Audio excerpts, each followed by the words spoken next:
Bonjour à toutes et à tous, moi c'est Sophia. Et moi, Gabriel, bienvenue sur Confluence. Aujourd'hui, on se penche sur une analyse assez intéressante qui nous a été partagée. Elle essaye de tisser des liens, disons, surprenants entre des événements géopolitiques récents. Oui, des événements qui semblent pas forcément connectés au premier abord, hein. Exactement. L'idée forte, c'est que des crises majeures, comme celle entre l'Iran et Israël, pourraient avoir des répercussions bien plus loin, jusqu'à Taïwan ou même en Ukraine, selon cette source.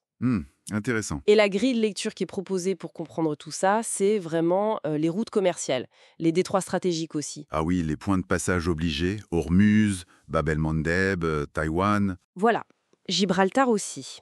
Ces points seraient en fait au cœur d'une sorte de compétition mondiale dont on ne voit pas toujours les enjeux directs. Notre but, c'est un peu de décortiquer cette perspective. C'est une approche très réelle politique, en fait, qui est proposée là.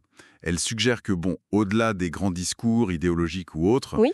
Les actions des États sont souvent guidées par des intérêts très concrets. Très géostratégique. Sécuriser des approvisionnements, contrôler des flux, ces fameux points névralgiques du commerce. Alors, suivons cette piste. Premier cas d'étude tiré des documents, l'Afrique du Sud. Il y a eu cet incident récent pendant un sommet. Oui, j'ai vu passer ça, l'histoire de la carte du Maroc. C'est ça, une carte complète du Maroc, incluant le Sahara occidental, qui a été affichée. Et selon l'analyse qu'on a reçue, ce serait pas juste une erreur. Ah, parce que l'erreur classique, c'est plutôt l'inverse, non? De l'oublier. Justement.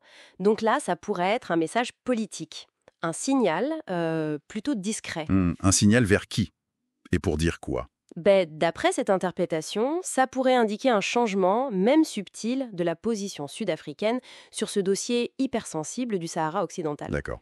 Et pourquoi maintenant? Peut-être lié à des pressions ou en tout cas à des dynamiques qui impliquent le Royaume-Uni qui soutient l'initiative marocaine ou même les États-Unis. L'analyse va même plus loin, c'est ça? Oui, elle suggère que Pretoria chercherait à se repositionner. Dans un contexte mondial qui bouge beaucoup. Et donc, sa position historique sur le Sahara deviendrait une sorte de levier. C'est l'idée. Un levier de négociation pour obtenir des avantages ailleurs. Dans des grands projets futurs, énergie, routes commerciales. Les documents rappellent même cet intérêt supposé, historique de l'Afrique du Sud, pour une certaine instabilité en Afrique du Nord, Ah oui, pour quelle raison? qui pourrait détourner une partie du trafic maritime vers le cap de Bonne-Espérance. Ça reste une hypothèse forte, bien sûr, mais ça donne à réfléchir sur les motivations profondes. Et si on suit cette logique des intérêts stratégiques, ça pourrait peut-être éclairer un autre dossier, celui du projet X-Links. Ah oui, le fameux câble électrique Maroc-Royaume-Uni. Un projet énorme. Énorme, mais qui semble remis en question, annulé, c'est pas très clair. Justement, l'ambiguïté est là.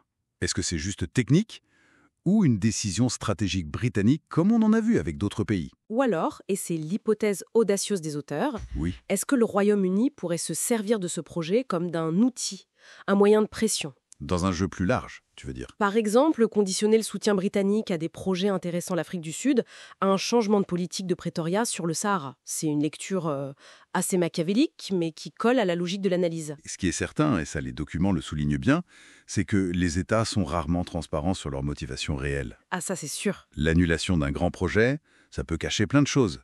Des raisons techniques, financières, stratégiques, qui ne sont jamais dites ouvertement. On joue carte sur table, mais pas toutes les cartes. Cette opacité fait partie du jeu, quoi. Exactement. L'analyse mentionne aussi d'autres points, plus brièvement, pour illustrer cette connexion globale.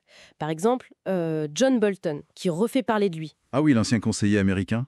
et ses positions très tranchées sur le Sahara. Voilà. L'interprétation proposée, c'est que c'est pas anodin. C'est peut-être une tentative de remettre ce discours-là sur le tapis, juste au moment où les lignes bougent. Et il y a aussi les tensions Algérie-France, Oui. avec cet incident maritime rapporté, là encore lu comme un échange de signaux dans une compétition régionale. Potentiellement lié aux équilibres complexes que l'Algérie doit gérer entre les Américains pour l'énergie, genre Chevron, et puis les Russes. C'est ça, Donc au final, tout se tient selon cette analyse. C'est ça le message principal. une interconnexion globale, oui. Les événements ne sont jamais vraiment isolés. Ce qui se passe au Moyen-Orient ou en Asie, ça a les échos directs ailleurs. En Afrique du Nord, en Europe. Et le prisme pour comprendre ça, ce serait toujours ses intérêts stratégiques. L'énergie, le commerce. Et surtout le contrôle des passages maritimes clés. C'est vraiment la colonne vertébrale de cette lecture. Donc ce qu'on pourrait retenir de cette exploration, c'est l'importance de regarder au-delà des discours, de chercher les signaux faibles. Oui, comme cette histoire de cartes, par exemple. Exactement. Tenter de comprendre les non-dits, les vrais moteurs derrière les décisions. Et ça nous laisse avec une question, peut-être pour nos auditeurs aussi. Dans ce grand jeu d'influence, souvent très opaque, Oui. comment on fait la part des choses? Comment distinguer les simples manœuvres tactiques, les ajustements de court terme, des vrais basculements stratégiques? Ceux qui sont peut-être en train, là maintenant, de redessiner la carte du monde, mais plus discrètement. Une question essentielle. Merci d'avoir écouté Confluence. Si cette analyse vous a parlé, n'hésitez pas à aimer, à vous abonner et pourquoi pas à laisser un commentaire. À très bientôt.